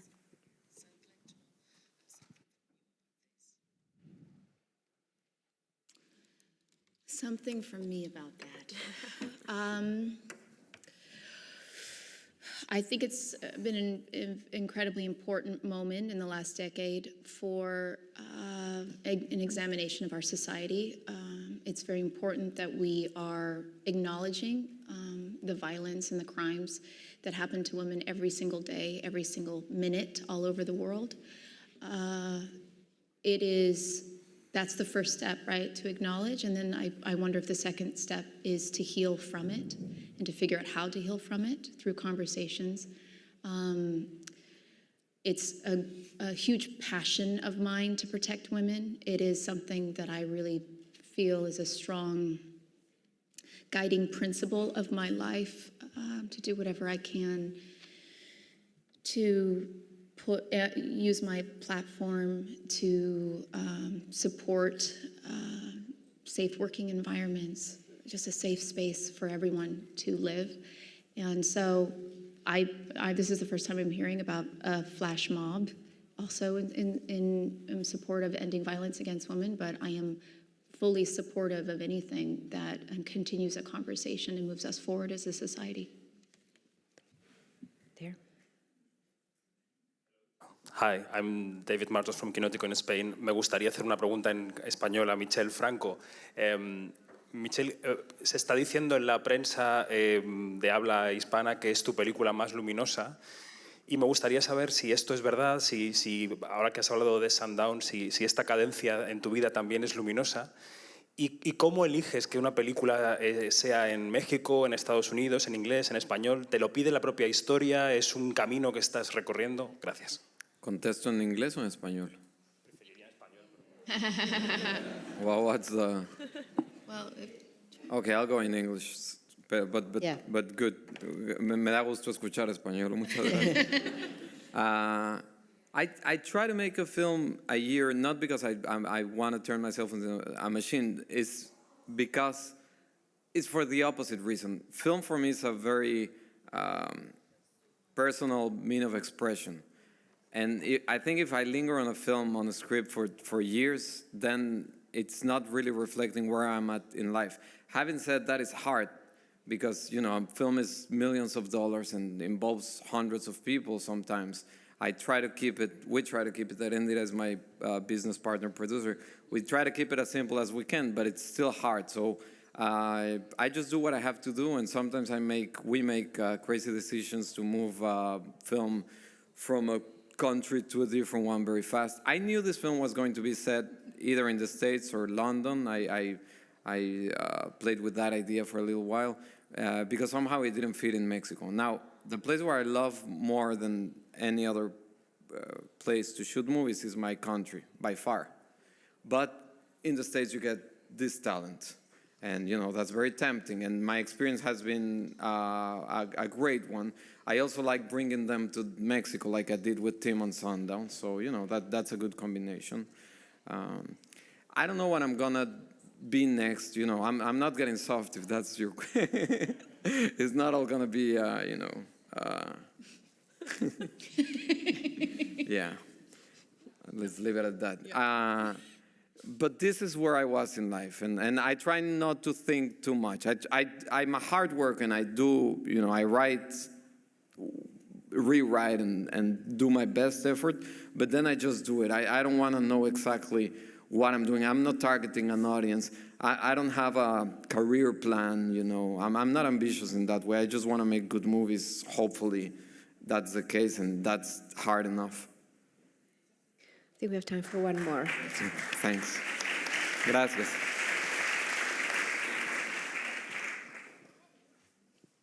Hi, I'm a psychologist and I do cinematography, so thank you, because I love trauma, you know, heavy stuff, finally something about it. And I just want to ask you, did you cooperate with any psychotherapist, psychologist, coach, like you as an actor and you as a director? What helped you get into and out from this story? You know, also to feel safe. I won't reply for Jessica, but I'll pass the microphone to Peter because he's the one that did a lot of research, and I rewrote the script, reshaping it a lot, not only for the character, but because of the research to keep it true and real. For me, making the film is a therapy, you know, and then you gotta watch it. I've never been to a therapist or something like that. Peter, you want to add something? You're talking about for our own well-being or our learning about? No, for the characters. For the characters. Yeah. So, you know, obviously I had my uncle. I'd been around him since I was 13. You know, hung out with him a lot, especially when I was 13. And then for many years, he was in my life. But then, you know, he'd passed away. And so I said, you know, I need to talk to some people who have dementia. But that's a very awkward proposition. So first I talked to some people that treat people with dementia. And one of those guys, who's extremely helpful and gave me lots of information, really wanted to dispel a lot of our ill-conceived notions about what dementia entails and about what people with dementia can do. So he said, I'm going to reach out to a couple of people that I work with and see if they'll be interested in talking to you. And there was one guy in particular that I had a very extensive series of phone calls with him. And he remembered me every time I called him, even if it was a week later. So that idea of, you know, sort of this fantasy notion of what dementia entails, because I think a lot of times when we've seen dementia in movies, it's been the most extreme at the very end, and it paralyzes us all with fear. And I really didn't want to depict that, you know. This is a story that I think the saddest part of this movie starts at the very end, you know. Yeah, that's the trickiest. So, you know, I would relay a lot of this information back to him, and a lot of it was encouraging him to show all the things that I can do and can remember. And it was very helpful. I mean, and I really like working with actors. And a good example is the class reunion. They were supposed to look at each other from across the dancing floor, and Peter would just follow her. And Peter told me, after all his research and the way he felt, he said, no, I would approach her. Why would I just stare? And it took me 2 seconds to say, okay, go ahead, you know. And then my crew is puzzled, like, but, you know, it should be different. I'm like, but he's right, you know. And we shot it that way, and I think it's a much better scene. Yeah. And truthful to where your character would be at, or the way he would behave. Yeah. I'm really sorry, but they tell me that the time is up. We passed it.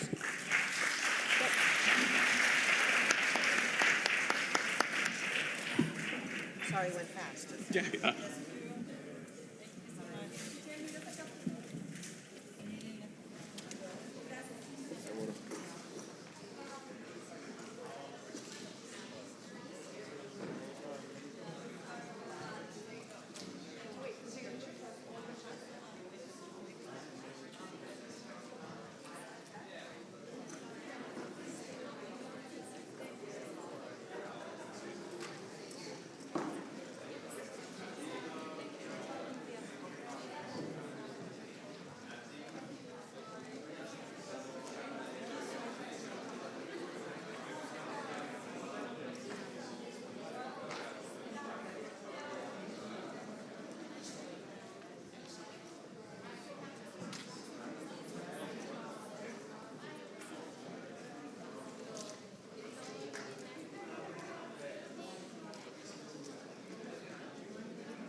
Buon pomeriggio a tutti e benvenuti alla conferenza stampa di HORS-SAISON. Vi presento subito gli ospiti al tavolo, che sono Sidonie Dumas, la produttrice, la sceneggiatrice Marie Durker, il compositore, l'autore della colonna sonora Vincent Delerme, gli interpreti Alba Rohrwacher e Guillaume Canet, e il regista Stéphane Brisé e sceneggiatore. Allora, in attesa delle vostre domande, alzate bene la mano. Vorrei cominciare con Stéphane chiedendogli come è arrivato a, come dire, da dove nasce questa voglia, questo desiderio di uscire dal mondo che ci ha raccontato negli ultimi film e di raccontarcene un altro, di introdurci in altre atmosfere, in altre storie, con un'intimità, diciamo, che non avevamo visto negli ultimi film. Da dove è nato questo desiderio? Alors, avant La Loi du marché, j'ai fait d'autres films, et des films qui racontaient les relations entre un fils et son père, une fille et sa mère, un fils et sa mère. Donc en fait, ce rapport à l'intime, à l'hyper-intime, c'est quelque chose que j'ai déjà traité pas mal de fois. Et quand j'ai fait La Loi du marché, on m'a posé la même question, mais à l'envers. Mais pourquoi tout à coup ces films politiques, ces films sociaux? Alors, pourquoi des choses différentes? Parce qu'en fait, je ne suis pas toujours le même homme. Je suis traversé par des courants très, très multiples au cours de ma vie. Alors, je veux toujours avoir cette liberté de traiter des choses et de filmer des choses et d'inventer des choses qui sont ma nécessité du moment. Après, il y a une chose, c'est que en faisant La Loi du marché, en faisant En guerre, en faisant Une vie aussi, l'adaptation de Maupassant, et en faisant Un autre monde, moi, je fais le même parcours que mes personnages. Quand j'écris, je suis à la place des personnages. Et pendant 6 ou 7 ans, j'ai travaillé une matière qui est une matière assez brutale. Et mes personnages ont fait une expérience. Tous mes personnages de ces 4 films font une expérience de désillusion. Et cette expérience de désillusion, moi, je la vis en même temps qu'eux. Ce qui fait que, à l'issue d'un autre monde, il y avait une forme d'harassement, il y avait une forme de tristesse aussi, certainement d'un constat. Et puis, on était à ce moment-là, au moment du Covid, au moment où tout était fermé, où le monde était à l'arrêt. Et nous qui sommes des êtres de mouvement, tout à coup, tout s'arrêtait. Et je pense qu'on a tous fait collectivement l'expérience d'une introspection, parfois très douloureuse pour certaines personnes, très vertigineuse. Et je pense que le film aujourd'hui est aussi le reflet de ça, c'est-à-dire quelque chose qui est hors saison, quelque chose qui est entre parenthèses, dans un endroit où il s'est passé des choses, dans un endroit où il se passera d'autres choses. Et pendant ce petit laps de temps, on réfléchit à nos vies, on réfléchit à ce qu'on a fait, ce qu'on n'a pas osé faire, ce qu'on aurait voulu faire, ce qu'on a peut-être mal fait, et puis on repart un petit peu différent. Questa disillusione di cui parla nei personaggi dei suoi film è spesso frutto di un tradimento, di una... no? Non arriva la traduzione? Attends, parce que je crois que j'entends de l'italien. Donc c'est pas hyper pratique. Ah, la 3, attendez. La 3. Il faut que tu te mettes sur 3. Ah, ok. Sorry.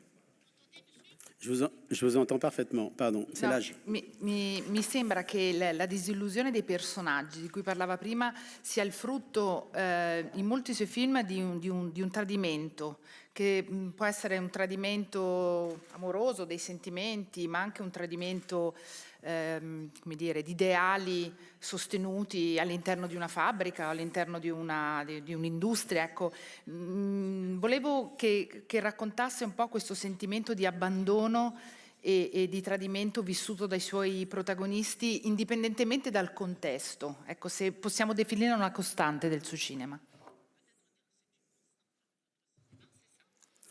Vous parlez de ce film-ci? anche sì, sei una costante del suo cinema.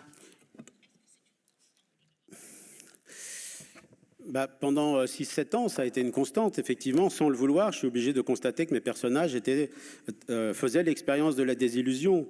Donc après ça, il y avait quelque chose qui se clôturait après un autre monde, et il y avait la nécessité, mais ça s'est fait naturellement, c'est pas quelque chose de très intellectuel, pas du tout intellectuel, hein, de passer à autre chose. Et je trouve que c'est un film aujourd'hui, après la désillusion, après le moment certainement de vertige qu'on vit dans ces moments-là, je trouve que c'est un film de courage. Je les trouve courageux, les personnages. Je trouve que le personnage de Guillaume, le personnage d'Alba, le personnage de la dame âgée Lucette, ce sont des personnages courageux. Et donc ils font chacun, ils s'aident ensemble à vivre un moment de courage.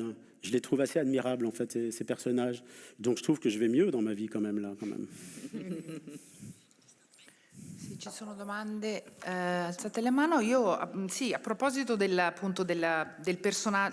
coraggio dei personaggi, vorrei chiedere a Marie di raccontarci qualcosa proprio della costruzione di questi personaggi che mi sembra oscillino tra una corazza quasi, che si sono costruiti per proteggersi, e poi il coraggio, l'audacia di uscire da questa che viene definita una comfort zone, ma comunque di uscire dalle proprie certezze, abbandonare le proprie certezze per lanciarsi, per concedersi delle emozioni che non si concedevano da tempo.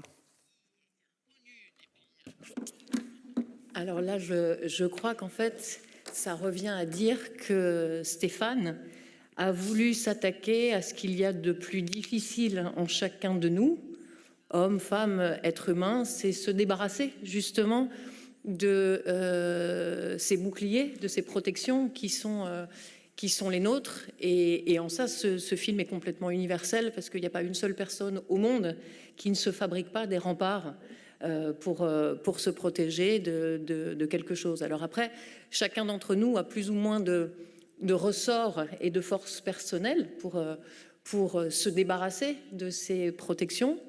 Mais je crois que, et c'est en cela que ces personnages, les personnages de hors-saison, incarnés par Guillaume et par Alba, sont courageux parce qu'ils sont à un moment où, et peut-être aussi parce qu'ils sont hors saison, et dans cet endroit où il va se passer des choses pendant plusieurs jours, tout à coup, ils se débarrassent de ce qu'il y a de plus difficile finalement à abandonner. Voilà.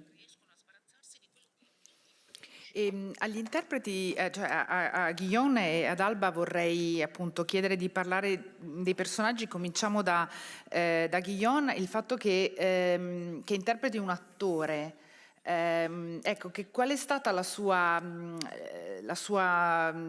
reazione all'idea che questo personaggio fosse un attore? E possiamo tranquillamente dire che insomma intorno agli attori ci sono molti cliché, il primo dei quali è che motivo ha di essere in crisi perché vive una vita meravigliosa, di successo, è amato da tutti. Ecco, che cosa ti ha permesso di esprimere questo personaggio, anche del tuo modo di vivere il mestiere di attore?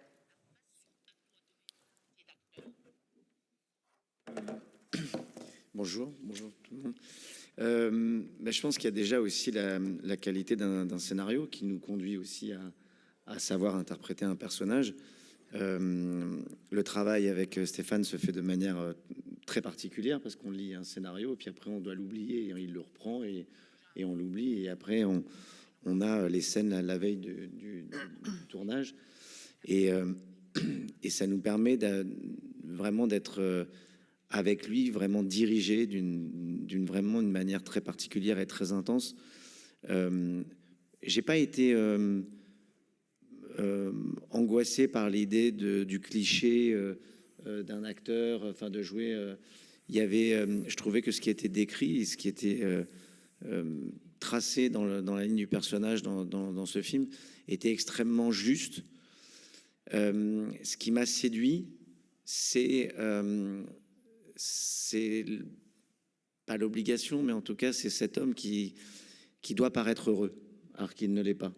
C'est qu'il est toujours challengé, en fait, même dans un moment où il est censé venir se reposer dans un endroit et venir dans cette thalasso pour essayer de se reconstruire, parce qu'on comprend qu'il est dans une période de sa vie où il est dans le doute, dans un grand manque de confiance, il est, même dans ces moments-là, challengé avec des gens qui viennent le voir, lui demander des photos, et il doit encore faire semblant.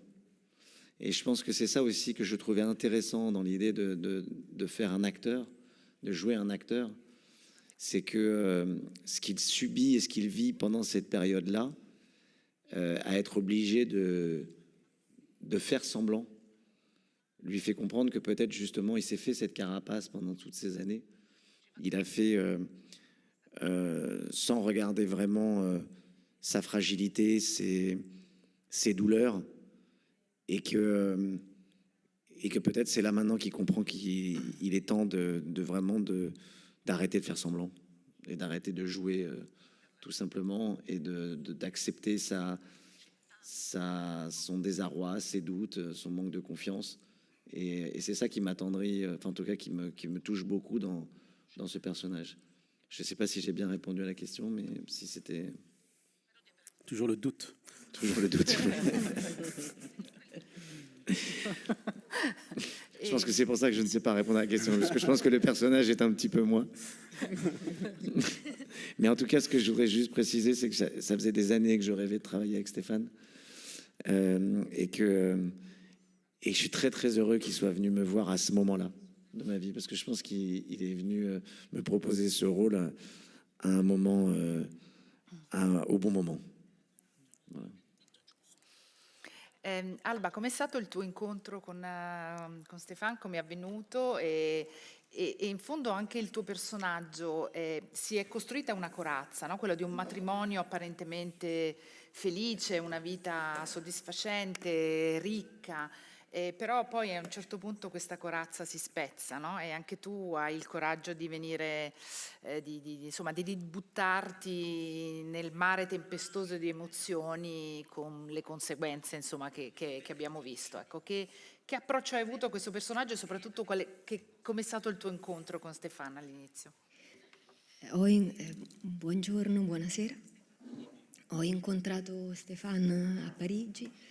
Stéphane mi ha parlato di questa storia e del suo modo di lavorare, un modo molto speciale per me, e ho letto la sceneggiatura tornando da Parigi a Roma sull'aereo, e già da quelle pagine ricordo un senso di appartenenza a questa storia e al modo di guardare i personaggi con cui Stéphane li raccontava. E ricordo anche, questo l'ho detto a Stéphane ieri e l'ho detto anche questa mattina, che durante questo viaggio sono stata talmente coinvolta da quella scrittura che mi sono ritrovata a ridere e a piangere in mezzo a persone sconosciute di un aeroplano che mi guardavano, secondo me, molto desiderose di leggere quello che io stavo leggendo. E questo sentimento così forte, emotivo, rispetto a questa storia è stata sicuramente la prima cosa che mi ha dato il desiderio di appartenervi e appartenerle. E poi dopo abbiamo lavorato una giornata con Stéphane a Roma e io ero terrorizzata che il mio francese potesse essere un limite, ma da quella giornata di lavoro ho capito che tutte le mie paure le potevo tranquillamente mettere da parte, perché ero nelle mani di qualcuno che sapeva reggermi.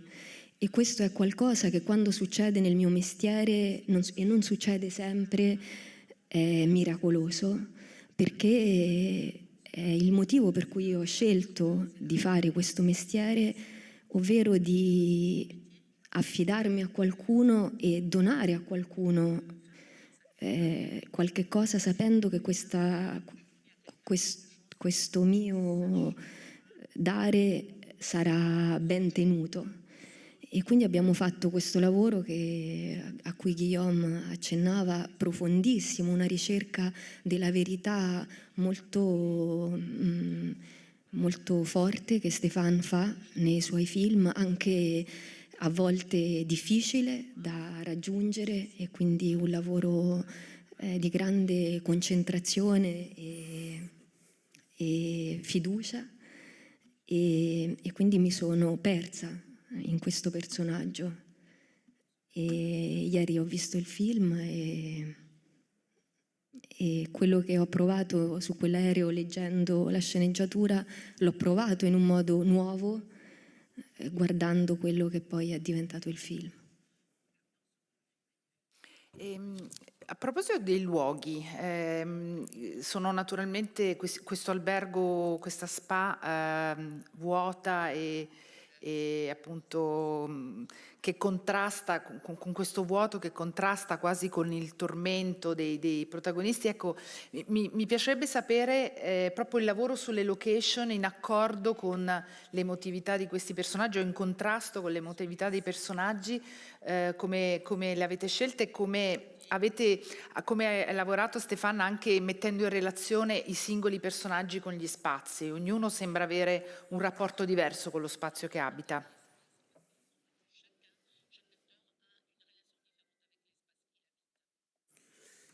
Dans les films, auparavant, en fait, j'avais jamais utilisé l'espace comme autre chose qu'un endroit où les scènes se déroulaient.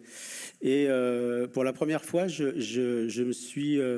j'avais envie de le faire depuis longtemps, mais je me suis autorisé, j'ai osé, comme mes personnages, j'ai eu moins peur, en fait, d'utiliser les espaces, que ce soit les espaces intérieurs, les espaces extérieurs, la nature, comme une représentation de la psyché des personnages, aussi par les cadrages, de traduire cette idée du dérisoire, en fait. Il y a quelque chose d'à la fois immense et de complètement dérisoire, même dans les histoires d'amour. C'est que c'est sublime, et en même temps, ça existe depuis la nuit des temps, ça n'a rien de très original, et en même temps, c'est toujours très sublime. Mais en même temps, c'est dérisoire. Et de traduire cette idée aussi le sentiment d'être perdu à un moment de sa vie, cet hôtel qui est un peu trop... C'est pas qu'il est trop luxueux, c'est qu'il est un peu... Il est un peu sévère finalement dans son luxe comme ça, et de perdre Guillaume dans ces couloirs qui sont anormalement pas décorés, quoi. Je me souviens que quand j'ai vu l'hôtel, j'ai dit à la déco et aux assistants, je pense que les gens vont penser que j'ai enlevé les tableaux des murs tellement il n'y a rien au mur, quoi. Et comme j'avais pas les moyens de remettre plein de choses au mur, je dis bah non, je vais garder ça. Et en fait, ça raconte l'état de vide dans lequel est Guillaume à ce moment-là. Cette chambre, elle est pas mal, cette chambre. Elle est très chère d'ailleurs, mais elle est pas mal. Qu'est-ce qu'elle a l'air ennuyeuse aussi quand même, cette chambre. Mais c'est traduit par... c'est pas l'hôtel en vrai qui est ennuyeux, c'est la façon de filmer quelqu'un dans un décor. Et tout ce blanc, bah, finalement, on peut y projeter un peu ce qu'on veut. C'est beau, en plus, esthétiquement, ça fonctionne bien. Mais il y a quelque chose de... J'avais envie de les perdre. Et ce qui caractérise la manière de filmer Guillaume, d'abord, Guillaume, il est souvent trop petit dans le lieu. Il est écrasé par quelque chose. Et Alba, c'est différent. C'est qu'Alba, je l'isole par rapport au groupe. Elle est toujours un peu seule. Elle est seule avec un secret qu'on va partager. Il y a la vie de famille, il y a les amis, etc. Mais elle est seule au milieu de ça. Donc elle, c'est comme ça que je l'ai filmée. Et après, quand ils sont ensemble, il n'y a aucun plan où ils sont tout seuls dans le plan. Ils sont toujours en amorce, ils sont toujours à deux. Ils existent toujours ensemble. Finalement, et on le ressent comme ça, c'est la manière de faire vivre la chose organiquement par le spectateur, c'est que finalement, ils ont à être ensemble en les filmant ainsi. Una domanda qui davanti.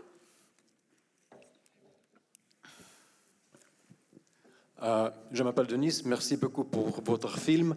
Et, pour moi, le film, il me rappelle de l'année dernière à Marienbad de Alain René. Et quelle est votre inspiration pour cette histoire? Ou peut-être quel film de l'année passée? Merci.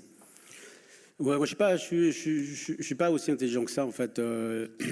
J'ai vu des films, hein, évidemment, mais évidemment qu'il y a de l'inspiration. Même, je mets une veste, que j'ai vu d'autres personnes mettre une veste. Hein. Je fais des plans. Évidemment, je suis nourri d'un certain nombre de plein de choses, mais je suis nourri de la vie, de ma vie, de la vie que je regarde, de ce que je lis, de ce que je vois, de ce que je ressens. Et je ne me dis pas, tiens, je vais faire ce plan-là, ça va me faire penser à un plan de Claude Sautet ou de Claude Lelouch ou d'Alain Resnais. Je ne pense pas à tout ça. Moi, c'est une expérience, le tournage est une expérience très organique. Alors évidemment, chacun est nourri de tout ce qu'il a vu, de tout ce qu'il a vécu.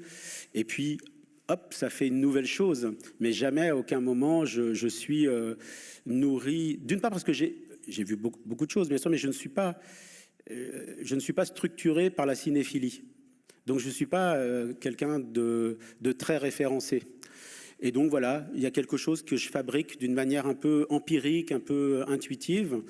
Alors oui, certainement qu'il y a des choses qui peuvent nous faire penser à, mais pas forcément précisément. Vous voyez. Una domanda. Sì, prego. J'aurais adoré faire une réponse hyper intelligente avec plein de références et tout, mais pardon. Hello, thank you for your movie. It's amazing, and I wish you that tomorrow you will win all prizes. I want to ask Marie and Stefano about all jokes in this movie. They were marvelous. With one with coffee machine, it makes me cry, and with the bubbles, and in the restaurant, I want to know how you find all these pieces and where they come from. Thank you.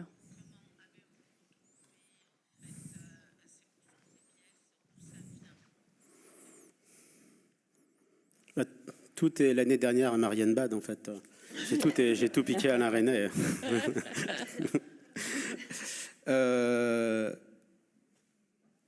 que je vous dis, c'est quelque chose de comment faire exister une scène. En fait, moi, c'est pas très compliqué. C'est qu'il faut que ça fasse vrai. Il faut que ça me le fasse.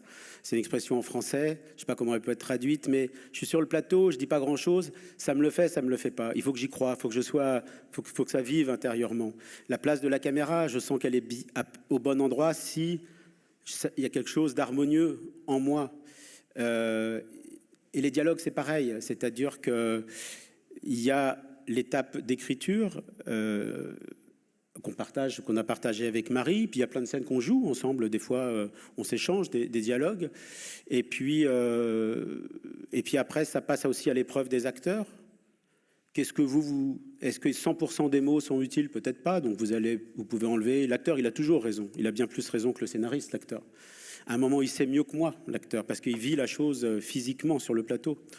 Et donc, c'est une équation entre quelque chose de lancer sur le papier, et puis un moment qui est vécu par moi sur le plateau, vécu par les acteurs. Mais il y a une chose dans ce film, c'est que j'ai l'impression que sur le générique, c'est marqué scénario Stéphane Brisé et Marie Drucker, mais vraiment, réellement, il y a une chose, c'est que je pense que ce scénario, il y a une troisième personne, c'est le compositeur de la musique, c'est Vincent Delerme. Puisque moi, je fais toujours la musique très en amont. Pendant que j'écris, j'appelle le musicien et je dis, bah voilà, j'aimerais bien qu'on travaille ensemble, etc. Et j'ai appelé Vincent, je lui ai résumé le film, il n'a rien lu. Je lui ai résumé, voilà, c'est deux personnes qui se sont aimées il y a 15 ans, ils se retrouvent dans une station vide, etc. Et il est parti avec ça. Et il nous envoyait des thèmes musicaux, et on en parlait. Mais moi, ces thèmes-là, ils m'ont aidé à enlever des mots. Ils m'ont aidé à imaginer des scènes. Parce que les scènes, c'est pas que des dialogues. Donc en fait, pour moi, j'aurais pu créditer Vincent au scénario, mais ça m'aurait fait moins de droits d'auteur après. Donc je lui ai laissé sa part de musicien. Mais réellement, et c'est pas une politesse quand je dis ça, et je vais lui passer la parole, c'est que je travaille comme ça. Je travaille cette musique. Pour moi, c'est une ligne d'écriture. En plus, c'est pas du tout évidemment une illustration de quoi que ce soit. C'est your turn. Sympa. Ouais, c'est très gentil de dire ça en tout cas. Et puis c'était Stéphane parlait du fait d'avoir des personnages courageux, mais c'était courageux de sa part aussi de me demander de faire la BO d'un film comme celui-ci, parce qu'il y a beaucoup d'espace, beaucoup de place pour la musique. Donc de demander ça, moi ma base c'est de faire des chansons, d'être chanteur. Et c'est ce que je préfère la plupart du temps faire, mais j'aime beaucoup aussi justement, pour revenir à ça, en étant un peu rechargé d'autres choses, tenter d'autres aventures. Et les BO, j'en ai pas fait beaucoup, donc voilà, c'était courageux de la part de Stéphane de me demander ça. Et c'est vrai que très tôt, il a aussi ce truc dont il parlait quand il dit qu'il veut que ça fasse vrai. C'est sûr qu'on sent chez lui, mais ça c'est valable dans tous ses films, que ce soit ceux plus ou moins sociaux, ou plus ou moins amoureux, de chercher à comprendre qui sont les gens. Et donc, la vulnérabilité, ça compte beaucoup pour lui. Et le fait aussi, même dans la musique, d'avoir des zones qui sont pas très professionnelles, ou pas trop clean, ou un peu boiteuses, ou pas tout à fait en rythme. Il s'attache beaucoup à ça. Donc c'est même des fois un peu dangereux. Il faut faire très attention à ce qu'on lui fait écouter au début, parce qu'il s'y attache très vite. Et après, c'est difficile de lui dire maintenant on va prendre des vrais musiciens pour le faire. Et voilà. Mais du coup, c'est très émouvant parce que dans le film, au final, il y a certains des thèmes qui ont été vraiment travaillés d'une manière en studio, comme il faut, et puis d'autres qui sont juste des petites maquettes que je lui avais envoyées, que j'avais fait tout seul au départ, et les choses se mélangent. Des fois, même, il a pris un bout d'un truc que j'avais fait dans mon coin, il l'a mélangé avec des choses plus abouties. Et, en tout cas, c'est vrai que je retrouve quelque chose qui est très cohérent. Souvent, les gens ont un discours, et dans leur travail, finalement, on voit leurs films, on écoute leur musique, on se dit bon, bah, c'est bizarre parce qu'ils racontent ça, et puis c'est pas tellement cohérent avec ce que je viens de voir. Et je trouve que dans le film de Stéphane, il y a une grande cohérence. Depuis le début, j'ai trouvé tout ce qu'il m'a dit avant d'avoir vu le film, sur ce qu'il souhaitait pour la musique, ce que c'est devenu, et encore une fois aussi tout ce qu'il peut dire sur la volonté de rencontrer des gens, d'avoir affaire à des vrais... qu'on sente les vraies personnes dans ces films. Je trouve que tout va ensemble, et c'est un plaisir parce que c'est pas si fréquent dans ces zones, dans ces métiers-là. Sidonie, prima Alba parlava di quanto sia speciale lavorare, il metodo di lavoro di Stefano, e mi chiedevo se anche anche un produttore può sperimentare il modo speciale con cui lavora un regista, se è accaduto anche a lei, e in cosa consiste questo essere speciale di Stéphane.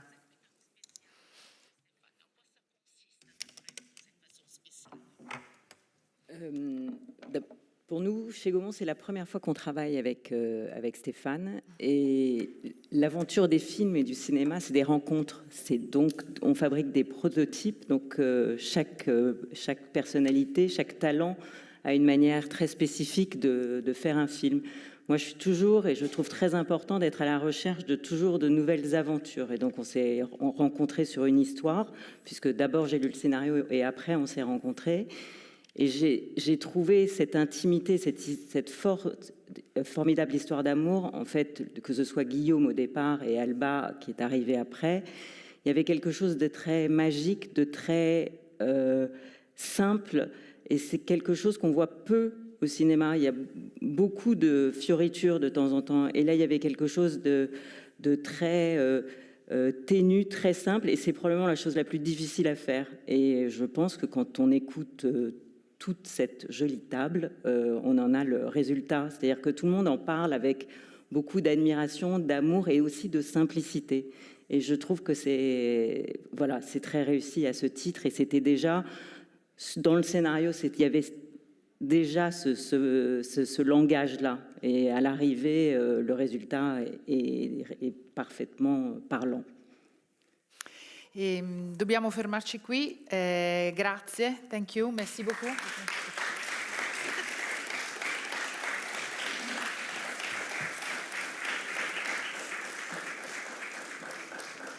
Fini.